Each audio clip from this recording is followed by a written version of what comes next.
हरे कृष्ण। अध्याय 2 श्लोक क्रमांक 56 Bhagavad Gita as it is. दुःखेषु अनुद्विग्नमनः सुखेषु विगतस्पृहाः वीतरागभयक्रोधः स्थितिर्मुनिरुच्यते। दुःखेषु अनुद्विग्नमनः सुखेषु विगतस्पृहाः वीतरागभयक्रोधः स्थितिर्मुनिरुच्यते। एक बार बताना चाहेंगे फिर से रिवाइज। कल के श्लोक में भगवान ने पहले क्वेश्चन का आंसर दिया। अर्जुन का पहला क्वेश्चन था, हे केशव आप स्थित प्रज्ञ को कैसे परिभाषित करेंगे? तो भगवान ने कल उसका उत्तर दिया। ठीक, आज के श्लोक में भगवान उत्तर दे रहे हैं किम प्रभाषेत, कि वह कैसे बोलता है, स्थित प्रज्ञ कैसे बोलता है। उसका उत्तर भगवान 56वें श्लोक में और 57वें श्लोक में वो बोलेंगे भगवान। तो हम लोग आज 56वां श्लोक देखेंगे, 57 कल देखेंगे और उसके बाद भगवान और क्वेश्चंस के आंसर्स देते चले जाएंगे। तो मैं फिर रिपीट कर रहा हूं, आज के श्लोक में 56 और 57 में भगवान आंसर बता रहे हैं किम प्रभाषेत, स्थित प्रज्ञ कैसे बोलता है। ठीक, अब संस्कृत देखते हैं। दुखेषु अनुद्विग्न मनः, दुख में उसका मन अनुद्विग्न नहीं होता है, परेशान नहीं होता है। ठीक, सुखेषु विगत स्पृहा, जब सुख होता है तो वो दोबारा उस सुख के अनुभव के लिए स्पृहा नहीं करता है। सुखेषु विगत स्पृहा मतलब जब उसको किसी सिचुएशन में सुख आया तो वो दोबारा उस सुख के पीछे भागने की इच्छा नहीं करता है। सुखेषु विगत स्पृहा। वीतराग भया क्रोधः, ये टीका में समझ में आएगा। फिलहाल वीत का मतलब होता है समाप्त। वीत राग, उसका राग समाप्त हो गया है। वीत भय, उसका भय समाप्त हो गया। और वीत क्रोध है, उसका क्रोध समाप्त हो गया। ऐसा व्यक्ति स्थित धीर मुनिर उच्यते, ऐसा व्यक्ति स्थिति मुनि कहलाया जाता है। ठीक, आगे पढ़ते हैं, अन्वय देखते हैं। दुखेषु आध्यात्मिक, आधिदैविक एवं आधि भौतिक। आध्यात्मिक मतलब जो हमारे मन और शरीर से उत्पन्न दुख हैं। आधिदैविक मतलब जो देवताओं द्वारा दिए गए दुख हैं। आधि भौतिक जो दूसरे जीवों द्वारा दिए गए दुख होते हैं। ठीक, तीनों तापों के उपस्थित होने पर अनुद्विग्न मनः, जिनका मन उद्वेग रहित रहता है। बड़ा सूक्ष्म पॉइंट, जिनका मन उद्वेग रहित रहता है, इसका मतलब है वो दुख का तो अनुभव कर रहा है लेकिन फिर भी उसका मन उद्वेग रहित। बहुत सूक्ष्म पॉइंट है। वो दुख का अनुभव कर रहा है फिर भी उसका मन उद्वेग रहित है। जैसे सर्दी है, गर्मी है, अभी फिलहाल अभी ठंड से गर्मी आ रही है, धीरे धीरे गर्मी बढ़ भी गई है, अब पंखा चलाने वाली गर्मी हो गई है। ठीक है, तो सर्दी है और गर्मी है। तो कुछ कुछ व्यक्ति आपने देखे होंगे, जीवन में अनुभव किया होगा कि बहुत गाली देते हैं, चिल्लाते हैं कि कैसा मौसम है, बहुत गर्मी पड़ रही है, बड़ा ये है वो है, खूब खूब परेशान रहते हैं, खूब गाली देते हैं। देखो कितनी गर्मी पड़ रही है, क्या मौसम है, ये है वो है, और मतलब किच-किच रहती है उनको बहुत ज़्यादा। सर्दी गर्मी मतलब जैसे गर्मी बहुत एक्सट्रीम गर्मी पड़ी तो कुछ-कुछ व्यक्ति बहुत चिलचिला उठते हैं। अरे कितनी गर्मी है, ये है, वो है, मैं ये नहीं करूँगा, वो नहीं करूँगा, बड़ी गर्मी है, सब रहता है। तो बेसिकली पॉइंट क्या है कि उनका ये सब करने के बाद भी गर्मी उतनी की उतनी बनी रहेगी। समझ में आ रहा है? जैसे मान लीजिए कोई ट्रैफिक में फँस गया, तो बहुत से लोगों को आपने देखा होगा, बार-बार हॉर्न, पॉं, पॉं, पॉं, पॉं। बजाए रहते हैं, बराबर कांस्टेंट बजाए रहते हैं हॉर्न, उससे ट्रैफिक नहीं हटेगा। जब ट्रैफिक हटना होगा तब अपने आप हट जाएगा। तो उनके मन अनुद्विग्न रहते हैं, अनुद्विग्न नहीं, उद्वेग, उनके मन में उद्वेग आता है जो ऐसे व्यक्ति होते हैं। लेकिन जो स्थिति मुनि है वो ये सब सहन कर लेता है, उसको अनुभव हो, उसको भी गर्मी का अनुभव होगा, अगर वो भी ट्रैफिक में फंसा होगा उसको भी ट्रैफिक का अनुभव होगा, लेकिन उसके मन में उद्वेग नहीं है।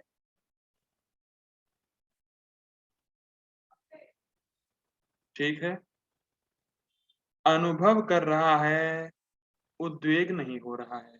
सिंपल लैंग्वेज में ये है। ये नहीं कहिएगा कि अनुभव ही नहीं हो रहा है इसीलिए उद्वेग नहीं हो रहा ना, अनुभव हो रहा है उसको भी, अनुभव होने के बाद भी उद्वेग नहीं हो रहा है उसके मन में।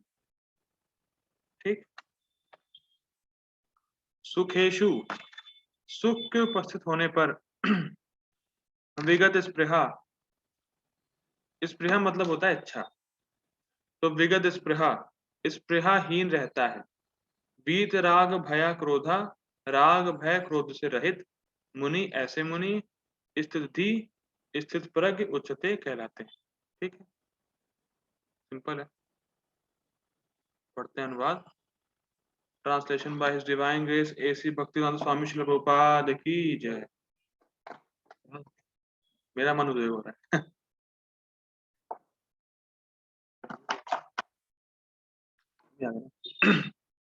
ठीक है, अनुवाद देखते हैं।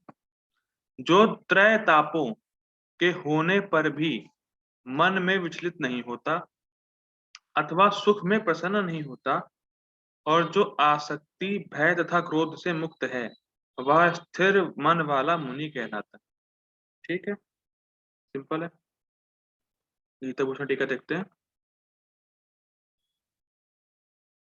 दूसरा प्रश्न कि व्यथित करने वाली परिस्थितियों में स्थित प्रज्ञ क्या कहेगा, किम प्रभाषेत। इसका उत्तर 2 श्लोकों में दिया गया है, ये लिंक है इस श्लोक के 56 और 57 में अर्जुन के दूसरे प्रश्न का उत्तर। ठीक है, पढ़ते हैं। जब अपने शरीर या मन के माध्यम से अन्य प्राणियों से या प्रकृति दुखेशु से दुख से पीड़ित होता है तो उसका मन निर्विकार अनुद्विग्न मनः होता है। ठीक है, समझते हैं, बड़ा सिंपल पॉइंट है तो कुछ समझाना नहीं है ज्यादा। मन निर्विकार अनुद्विग्न मना का मतलब ये है कि जो उसके आध्यात्मिक कर्तव्य हैं उसमें वो डिस्टर्ब नहीं होता। लाइक जपा, बहुत गर्मी है कौन जप करे, अरे बहुत ठंड है सुबह सुबह कौन उठे जप करे, तो ऐसे सिचुएशन में वो जप करना नहीं छोड़ता है। ठीक, कैसी भी सिचुएशन आ जाए, चाहे उसको दूसरों के द्वारा दुख दिया जा रहा हो, चाहे उसके शरीर में भी कुछ ना कुछ कष्ट हो, कैसी परिस्थिति हो, वो भक्ति करना नहीं छोड़ेगा। फिर रिपीट कर रहा हूं,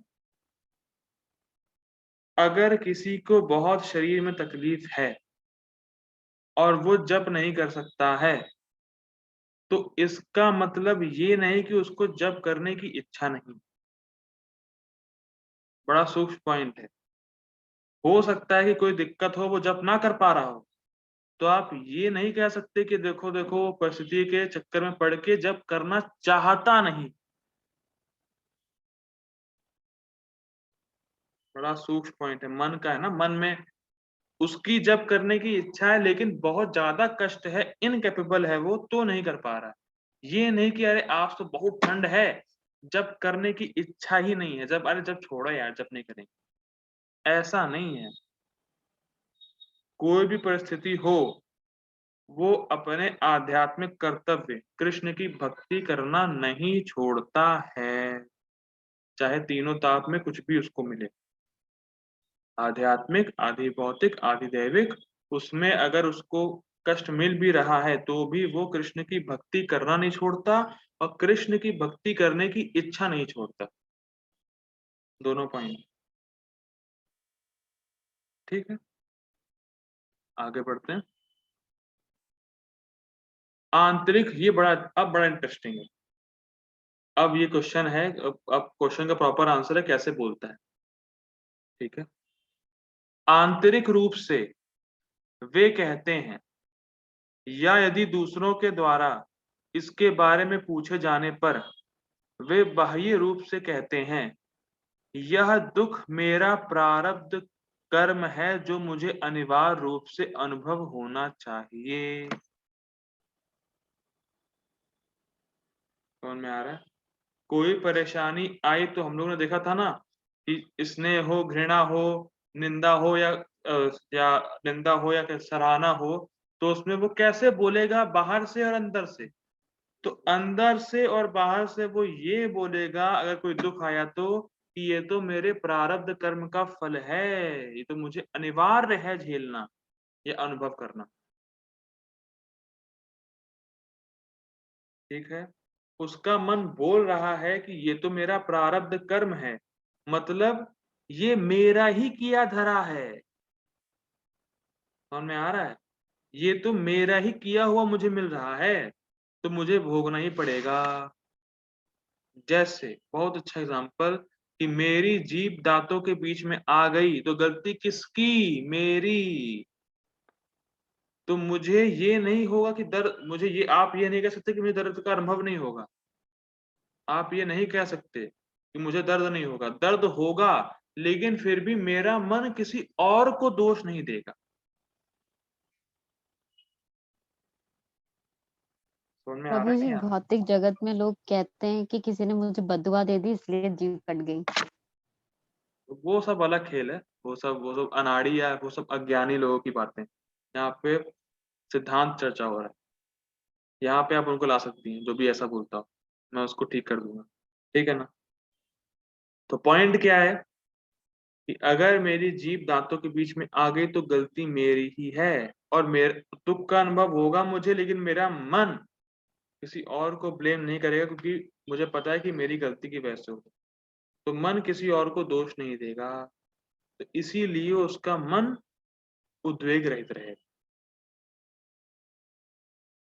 ठीक है, तो सिद्धांत ये है कि जो हम दुख भोग भी रहे हैं वो हमारे ही पिछले बुरे कर्म के फल हैं।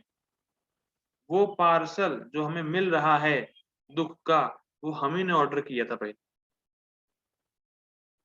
इसीलिए उसका मन उद्विग्न नहीं होता, क्योंकि ये तो मेरे प्रारब्ध कर्म का ही फल है।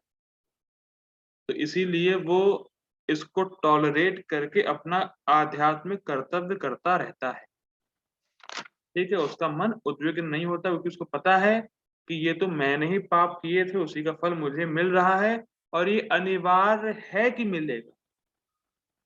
ये भी इंटरेस्टिंग है कि वो जरूर ही मुझे मिलेगा, इसलिए लिखा है यहाँ पे, मुझे अनिवार्य रूप से अनुभव होना चाहिए, होना ही चाहिए। उसको वो कन्विंस रहता है कि जो मुझे दुख मिल रहा है वो दुख मिलना ही चाहिए, क्योंकि ये मेरे पाप कर्मों का फल है या प्रारब्ध कर्म का फल है। वो ऐसे बोलेगा अंदर से भी और बाहर से भी। बड़ा इंटरेस्टिंग। आजकल किसी को पता ही नहीं है कि भैया मैंने पिछले बुरे कर्म किए भी हैं, कुछ कर्मों का फल होता भी है, लॉस ऑफ कर्मा किसी को पता ही नहीं है। तो आदमी यही सब ऊट पटांग बोलेगा, उसने बद्दुआ दे दी, उसने फलाना, उसने धमाका, ये कर दिया, वो कर दिया। ये सब अनाड़ी और बिल्कुल अज्ञान, अज्ञान का भंडार है। ठीक है, आगे पढ़ते हैं। और जब वह स्वादिष्ट भोजन या अच्छा स्वागत सुखेशु प्राप्त करता है तो आंतरिक रूप से वह कहता है, या यदि दूसरों के द्वारा पूछा जाए तो वह सुख के स्पृहा से रहित होकर कहता है, विगत स्पृहा, यह भी मेरा प्रारब्ध कर्म है जिसे मैं स्वीकार करने के लिए विवश हूँ। मन में भी वही बोल रहा है और बाहर से कोई पूछे तो भी वो वही बोलेगा कि मैंने कुछ अच्छा किया होगा पहले, इसीलिए अपने आप ये सब अच्छी चीजें मेरे साथ हो रही हैं। समझ में आ रहा है? तो वो इसको प्राप्त करके हर्षित नहीं होगा, ना दोबारा इस चीज़ को पाने का प्रयास करेगा। उसको पता है कि जो भी अच्छा मेरे साथ हो रहा है, वो मैंने अच्छा किया, उसी का फल ऑटोमैटिक आ रहा है। क्योंकि मैंने किया है तो परमात्मा के सैंक्शन से, जो हम लोगों ने पढ़ा था लॉज़ ऑफ मतलब साइकिल देखी थी जब हम लोगों ने 2.57 की, उसके हिसाब से भगवान सैंक्शन कर रहा है तो सब मिल रहा है मुझे ऑटोमैटिक, मैंने अच्छा किया था पहले। तो वो दोबारा प्राप्त करने की इसको स्पृहा इच्छा नहीं होती। जैसे कि आपको किसी ने अच्छा खाना खिलाया, तो आप सोचे कि अरे यार वो मुझे कब बुलाएगा अब दोबारा? कब वो मुझे बुलाए, कब वो मुझे बुलाए? ये सब कुछ नहीं। जब आपको बुलाने का समय आया, जैसा आपको अच्छे कर्मों का जब फल मिलना था, तो उसका फ़ोन आया, आप उसके पास गए, अच्छा हो गया। वो संतुष्ट रहता है कि जो मैंने अच्छा किया है, उसी का फल मुझे इस रूप में मिल रहा है कि लोग मेरा स्वागत कर रहे हैं या स्वादिष्ट भोजन खिला रहे हैं। ऑटोमैटिक मेरे साथ अच्छा, मेरे ही कर्मों का फल मुझे मिल रहा है। लेकिन बहुत इंटरेस्टिंग बात है कि उसको ये सब अच्छा मिलने के बाद भी वो भगवान की भक्ति को नहीं भूलता। ये आपको बैकग्राउंड में लेके चलना है। सब कुछ उसके साथ अच्छा हो भी रहा होगा, तो उसको पता होगा ये सब भगवान की कृपा से हो रहा है, और भगवान की भक्ति को वो कभी नहीं भूलता है। कि मेरे साथ अभी अच्छा हुआ, अब भगवान की मुझे कोई ज़रूरत नहीं है, सब अच्छा होता है मेरे साथ।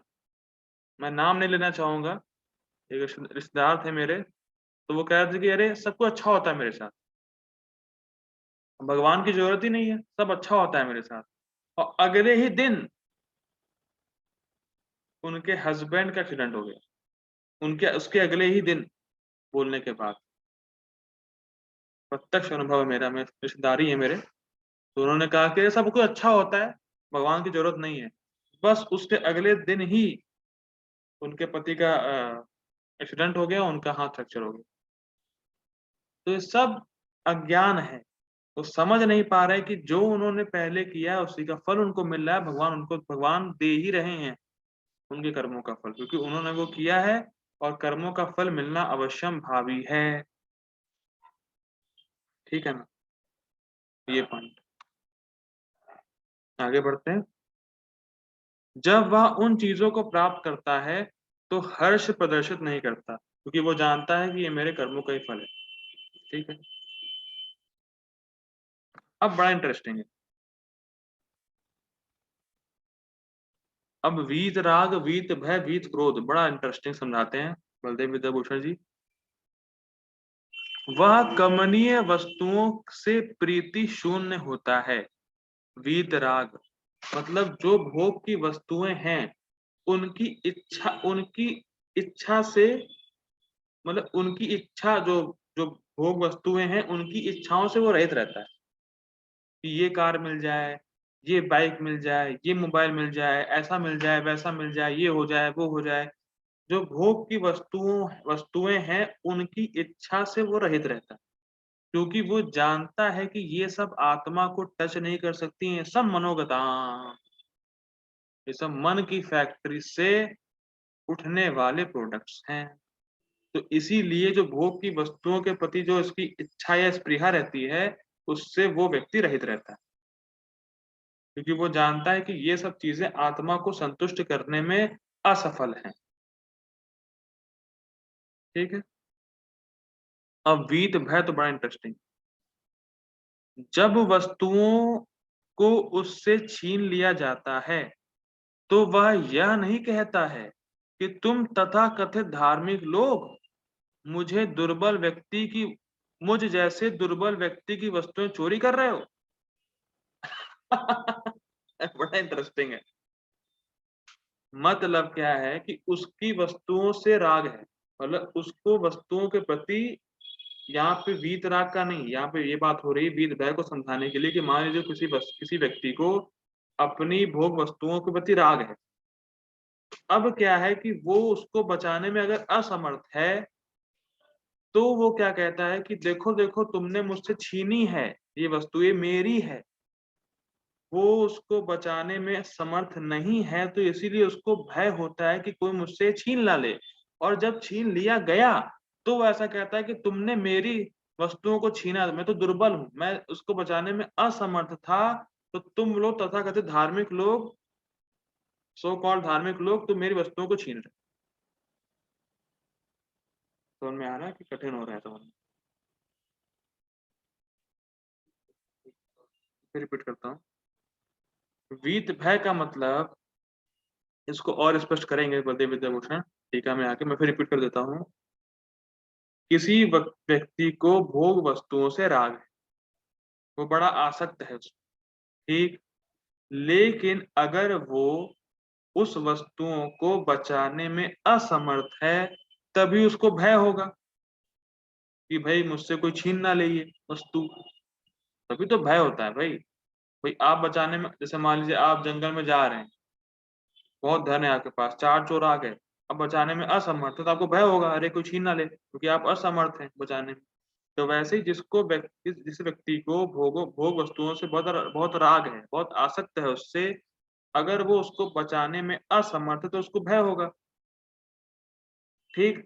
और अगर उससे छीन ली गई वस्तु तो वो क्या बोलेगा कि मैं तो बहुत दुर्बल था, मैं वस्तुओं को बचाने में समर्थ नहीं था, लेकिन तुम लोग धार्मिक लोग, तुम लोग शक्तिशाली लोग मेरी वस्तुएं मुझसे छीन रहे हो, मुझे मतलब दबा रहे हो। समझ में आ रहा नहीं यार?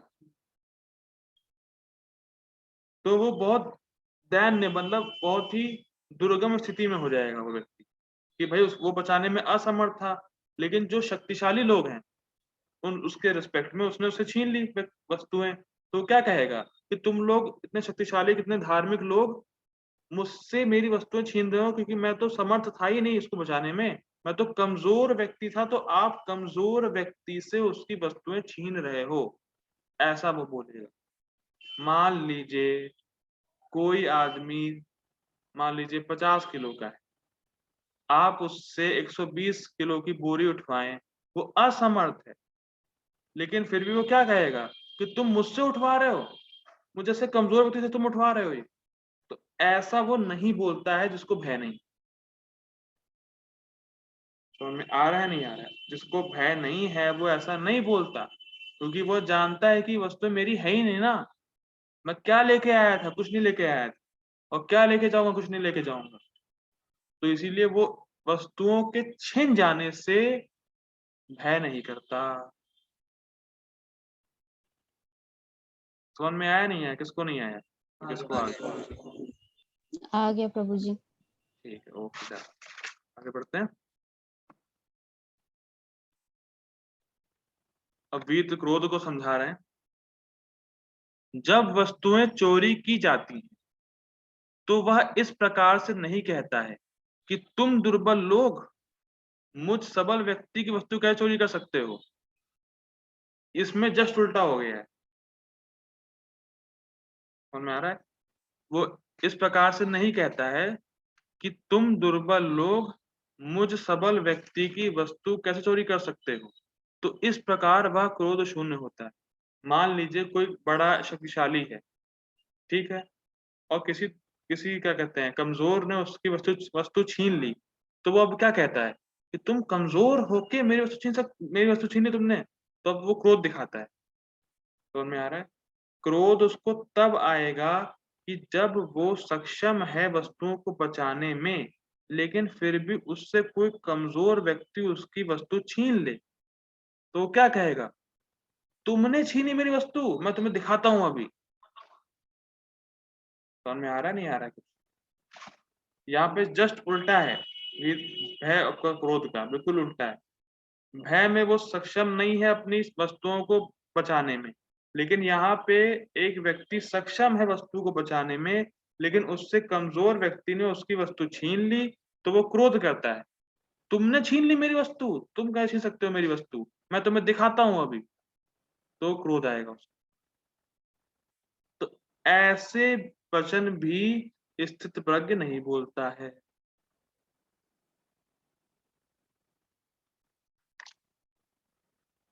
क्लियर हो रहा है नहीं हो रहा है? यस प्रभु जी, यस क्लियर हो रहा प्रभु है। जी हो रहा है। ठीक, ठीक। मैं फिर रिपीट कर देता हूँ एक बार वीत क्रोध को। वीत क्रोध में ये है, जैसे मान लीजिए मैं कोई वस्तु को बचाने में सक्षम हूँ और मैं स्ट्रांग हूँ, ठीक, और कोई मुझसे कमजोर व्यक्ति आके मेरी वस्तु को छीन ले तो मैं क्या कहूंगा? अरे तुम जैसे कमजोर व्यक्ति ने मेरी वस्तु छीन ली है, मैं दिखाता हूं तुम्हें। तो वो गुस्सा तब आएगा जब आप कैपेबल हैं करने को कुछ, और भय तब आएगा जब आप कैपेबल नहीं है करने को। ये डिफरेंस है बस। क्रोध तब आएगा जब आप उसको बचाने में कैपेबल थे, नहीं बचा पाए। भय तब आएगा कि जब आप उसको बचाने में कैपेबल नहीं है और कोई छीन ना ले आपसे। तो ये दोनों ही वचन स्थित प्रज्ञ नहीं बोलता है, या इन दोनों ही कंडीशन से स्थित प्रज्ञ रहित रहता है। ठीक, आगे पढ़ते हैं। अब और डिटेल में समझाते हैं बलदेव विद्याभूषण। ठीक है। राग को यहाँ वस्तुओं में अभिनिविष्टता के रूप में परिभाषित किया गया है। राग मतलब कि ये वस्तु से इतनी आसक्ति कि मैं इसके बिना जी ही नहीं पाऊंगा। आयुषी माता जी, यस प्रभु जी। माता जी क्या आप अपने मोबाइल के बिना जी पाएंगी?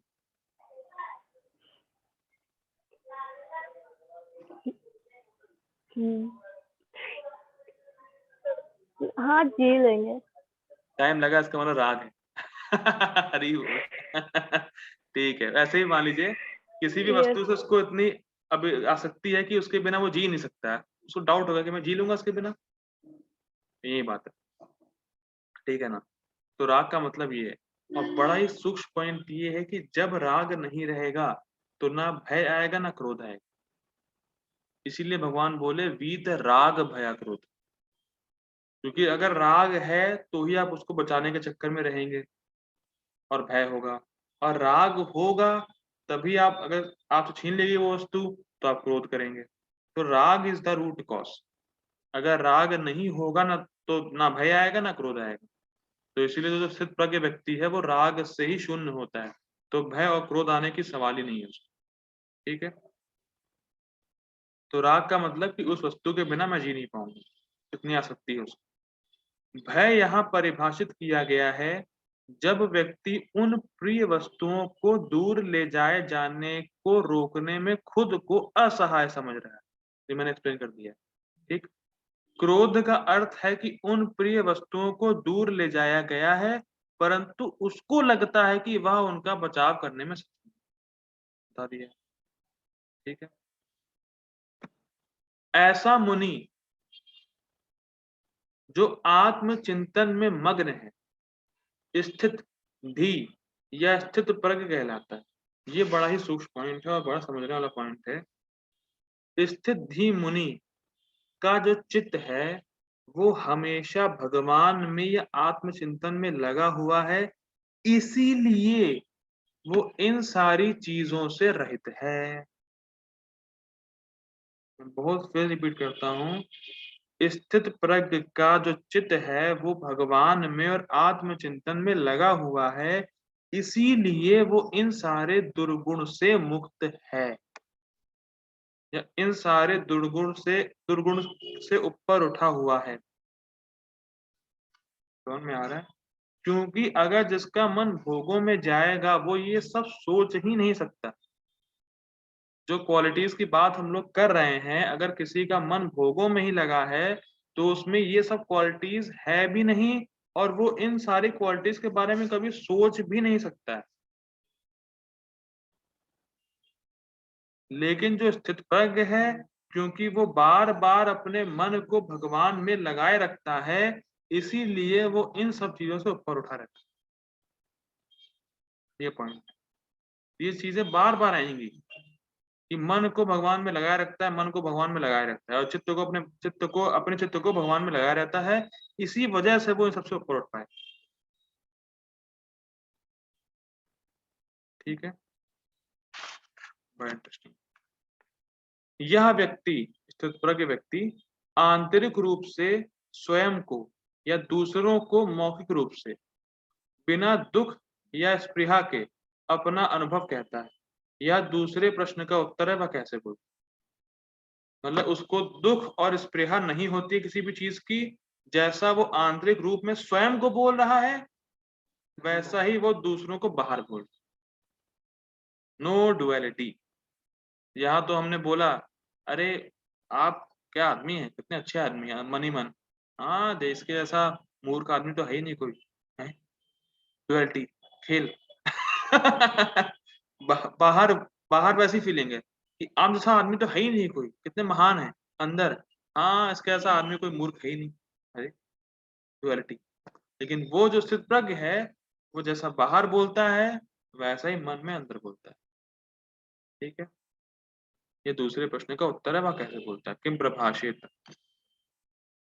ठीक है, तो मैं मीटिंग एंड कर रहा हूँ, टाइम खत्म हो रहा है। तो आप लोग दोबारा ज्वाइन हो जाइए, परपोर्ट लेते हैं, फिर रुकते हैं हम लोग। I request all of you to join again. Hare Krishna.